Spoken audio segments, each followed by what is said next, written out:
Magandang umaga nga po pala sa inyong lahat dyan mga kamaster.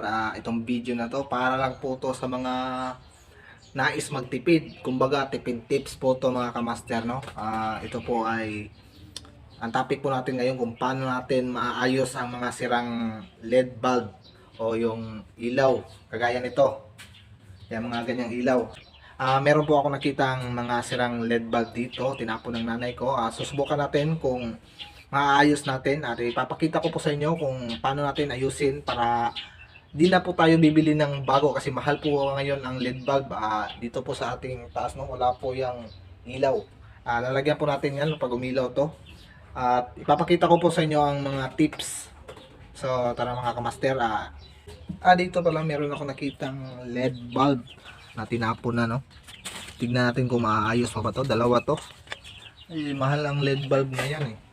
Pero meron din namang mga bulb na hindi ko pa naaayos.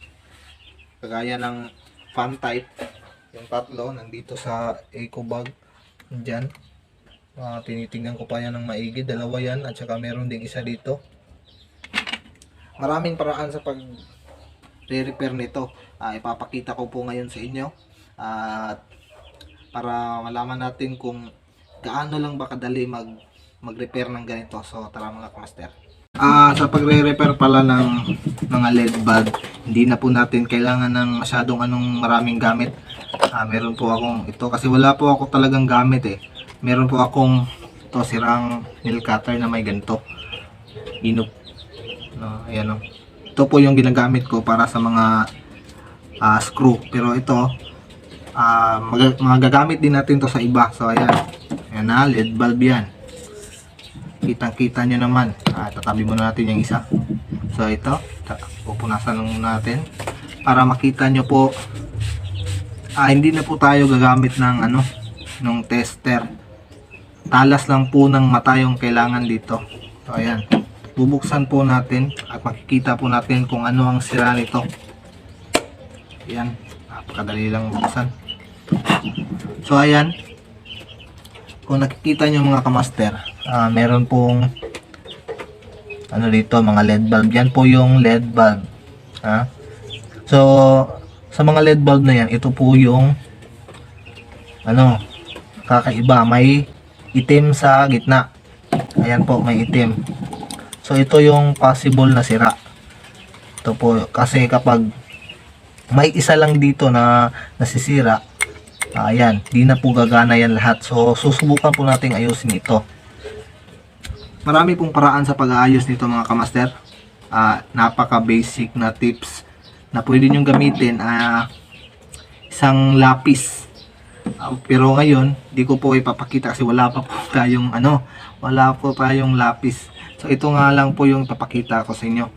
So wala tayong mga available na ganito at wala din tayong yung bulb, LED bulb remover. So ito na lang po yung gagamitin ko. Hindi ko po recommended na gamitin talaga itong gantong tips kasi nga po konti lang yung bulb. Kung mas maganda, palitan nyo talaga yung bulb. Pero ito, ipapakita ko po sa inyo ngayon kung paano to ayusin na gamit lang ang gantong wire. Oops. Gantong wire lang. Yung mga sirang wire lang.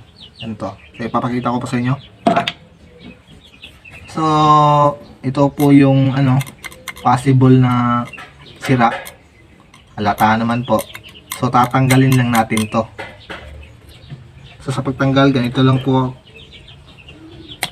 Dahan-dahan lang po. Baka, ayun. Tanggal na po. Tapos, kikis-kisan lang natin yan. Lilinisan lang natin yan. Lilinisan lang natin.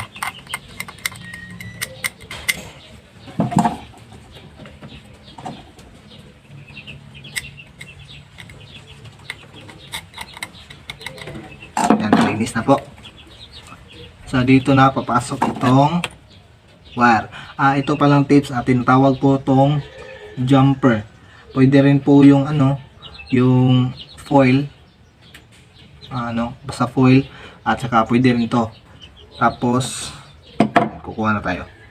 Ngayon lang maigi, napakadali lang ito. Ito lang kasi kukuha lang po tayo ng gunting. Ayan. Kukuha lang kayo ng maliit lang po na pieces ng wire. Yan.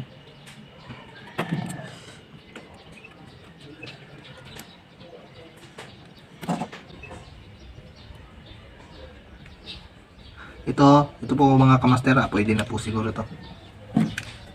Tatanggalin lang po natin yung laman ito. Walang po mahangin eh.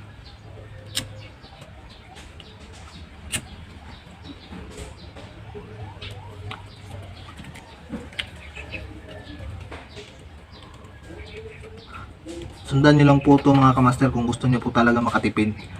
Pero hindi ko po nire-recommend tong ganito. Dapat kung meron po kayong valve na pwedeng ipalit, kapag meron po kayong yung pangtanggal po talaga nito, valve removal, mas maganda yon. Pero ito, for the sake of this video mga kamaster, papakita ko lang po sa inyo.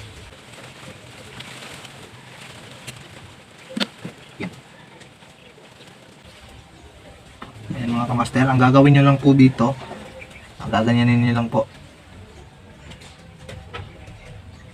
Sinsya na po, madumi yung kamay ko.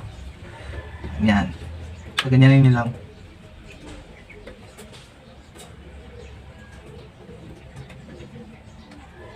Iikot nyo lang. Yan, okay na siguro yan. Okay na yan, pwede na natin putulin to.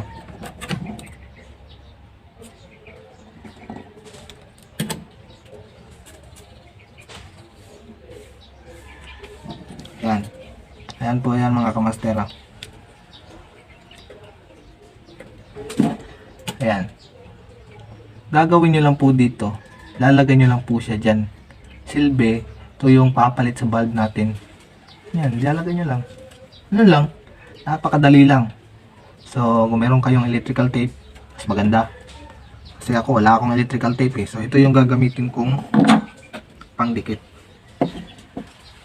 Ito. Ewan ko kung pwede ito Disclaimer lang po. Pero hindi po to advisable. Gagamitin ko lang po to para sa video na to. Pero kung meron po kayong electrical tape, yun, mas maganda yun. So, ipapakita ko lang po sa inyo kung gagana nga ba talaga.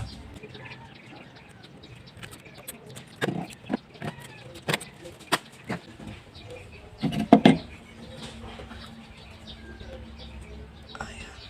Ayan. Ilagay ko na po. At saka, yan lang.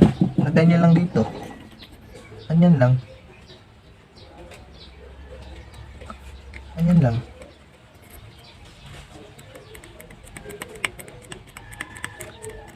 Tsaka nga pala, hindi ko pa pala napapakita sa inyo kung gagana ba to hindi. Pasensya na po. So, dinirect ko na eh. So, iwan ko kung gagana to kasi marami ng kalawang pala to. Subukan mo natin linisan to. At saka ito, okay na to mga kamaster.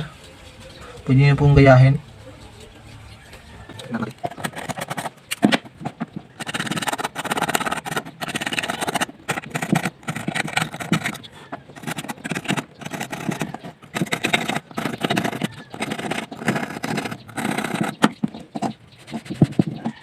So ayan mga kamaster, okay na po yan. Susubukan po natin kung gagana pa talaga. At sana po ay gagana kasi parang sa tingin ko kinakalawang na kasi Pero susubukan natin, tara mga kamaster. Ito pala sa ilaw na to, yung ilaw na yan, sira din yan.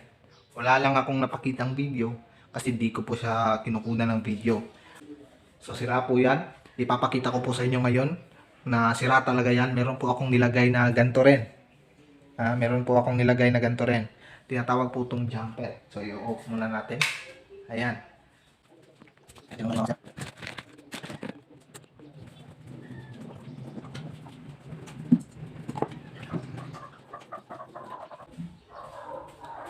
Ayan. Pero mas maganda pa rin yung electrical tape kasi nga po kung gagalawin nyo napakainit po. Ayan. Ayan po yung nilagay ko. Nakikita nyo po ba? Yan po yung nilagay ko. Ganito rin. Kagaya rin ito. Kaso meron tong Ayan. So ito, susubukan natin kung gagana. Ayan o. O tara.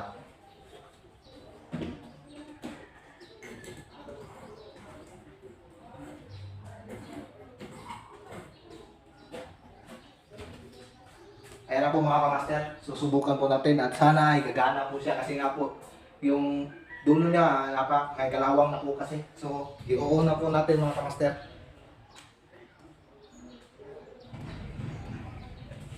Ayaw gumana ng kamaster. Pero ayan o, nakikita nyo, umigilaw siya ng konti. Siguro hindi na ano yung ano kasi may kalawang. Tingnan natin ulit.